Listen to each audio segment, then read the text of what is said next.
Buonasera e ben ritrovati con l'informazione flash di New Sicilia, i principali titoli del pomeriggio. Tragedia sfiorata a Messina nel villaggio Matteotti. Un uomo di 57 anni è stato arrestato dalla polizia con l'accusa di tentato omicidio aggravato dopo aver accoltellato il fratello di 45 anni al culmine di una lite per dissidi familiari.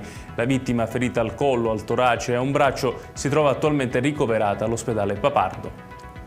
Violenta aggressione a Palermo, un dipendente di un pub è stato accerchiato e pestato nella notte in piazza Sant'Anna. L'uomo sarebbe stato preso a calci, pugni e colpi di bottiglia, riportando ferite profonde ad una mano e a una gamba. Soccorso dal 118 ha sporto denunce. In corso le indagini per identificare i responsabili.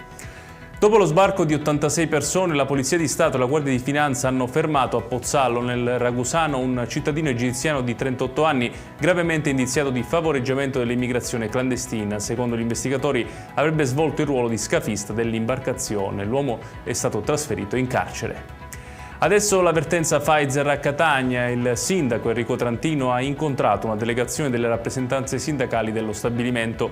Al centro del confronto la decisione aziendale di licenziare 330 dipendenti dopo la dismissione di 2 linee di produzione. Il primo cittadino ha annunciato la sua presenza domani a Roma al tavolo con il ministro Urso per cercare soluzioni a tutela dell'occupazione nello stabilimento.